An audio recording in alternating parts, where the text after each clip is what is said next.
Eh bien, j'ai suivi ça. Donc,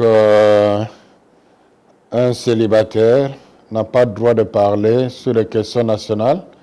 Ils veulent changer la Constitution pour mettre un article où on n'aura droit à la parole que le marié. Non, quand même. Écoutez, bon, je crois que c'était pour amuser la galerie. Hein. Tandis que ceux qui parlent en termes d'un groupe, comme j'ai vu ça dans la déclaration des députés, ils parlent de quelques évêques. Bon, je crois que là, c'est pas simplement pas correct. Parce que ce sont eux qui décident en termes de quorum. Quand le quorum est atteint au niveau de l'Assemblée nationale, sur les 500 députés, même s'ils sont 400, ils ne vont pas dire que quelques députés ont décidé, mais l'Assemblée nationale a décidé. Et dans le cas des évêques, sur les 48 diocèses, si on considère les auxiliaires 52, il y avait 37 qui étaient là.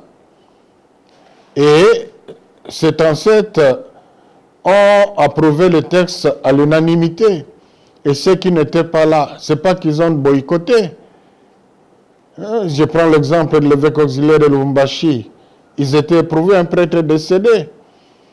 Si vous prenez ceux de Goma et Bukavu, vous ne pouvez pas venir. Celui de Bunia ne peut pas venir. Il y en a qui se sont excusés pour des raisons objectives.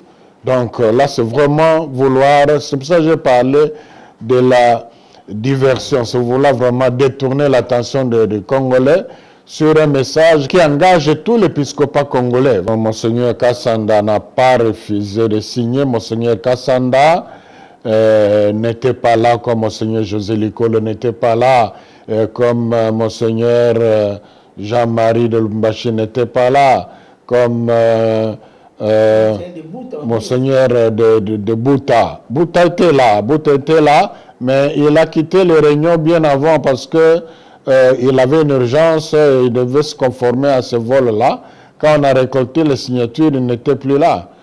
Donc, c'est ce qui justifie les quelques absences-là. C'est justement quand les évêques disent que les tensions politiques ont de plus en plus de connotations tribales, hein, on ne voit pas les autres évêques qui n'ont pas signé, on ne voit que Monseigneur Kassanda. C'est pas correct ça non plus.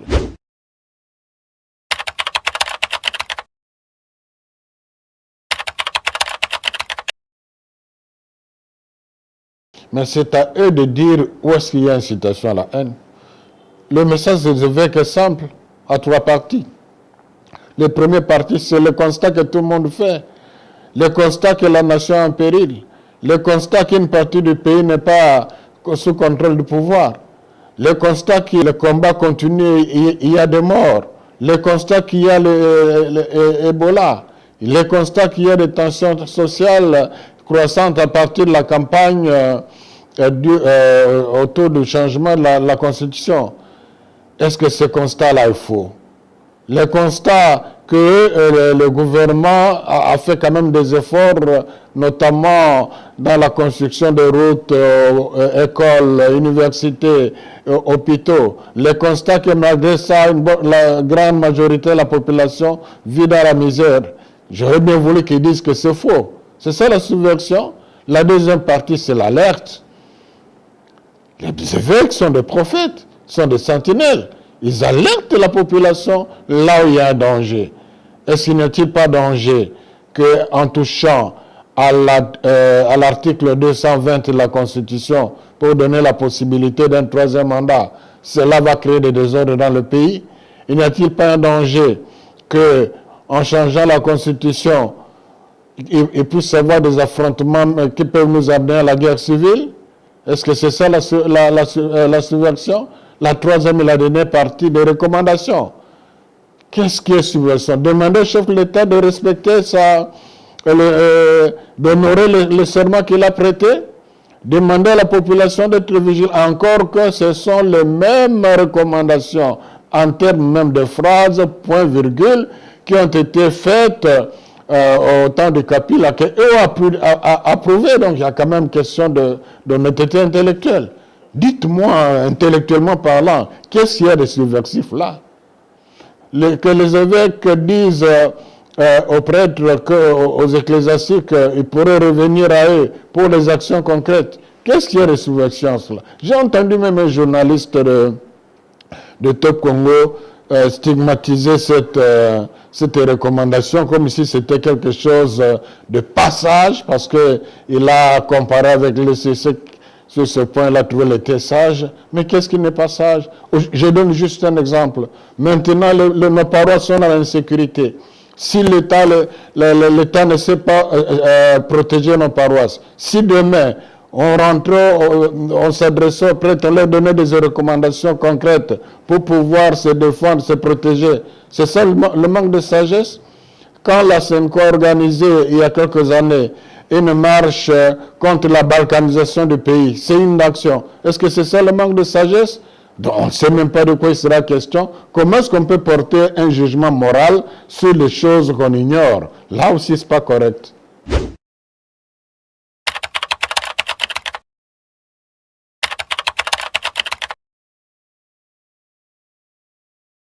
Ce qu'ils ont fait là, c'est grave. Hein? Dire des éminents, des évêques, des hommes de Dieu, des responsables religieux, des autorités morales des églises, qu'ils sont là manipulés par Kagame et Kabila, mais c'est une insulte aux évêques. Alors qu'eux-mêmes vont dans la direction, justement, on se demande s'il n'y a pas un deal avec le Rwanda. Prenez la partie où vous êtes, laissez-nous de l'autre côté ici. Parce que quand on dit qu'on doit se référer à la population, et que dans cette population, on ne compte pas Goma, on ne compte pas Bukavu, ça signifie quoi? Que Bukavu et Goma ne sont plus la RDC. Donc c'est le projet de changer la constitution qui doit être soupçonné d'être un deal avec le Rwanda.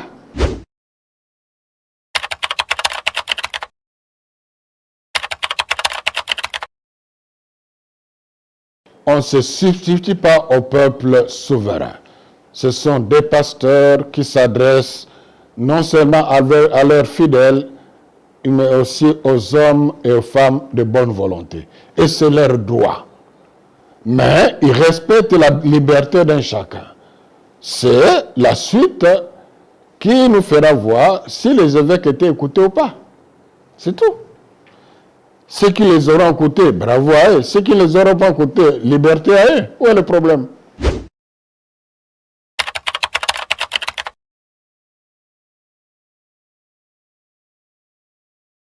Il n'y a qu'un seul problème, le désir de rester au pouvoir le plus longtemps possible. Et dans les contextes de notre pays, nous savons à quoi cela amène. Les évêques veulent la paix, rien que la paix.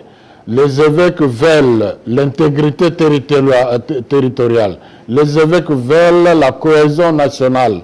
Et pour cela, ils disent qu'il n'y a pas de solution.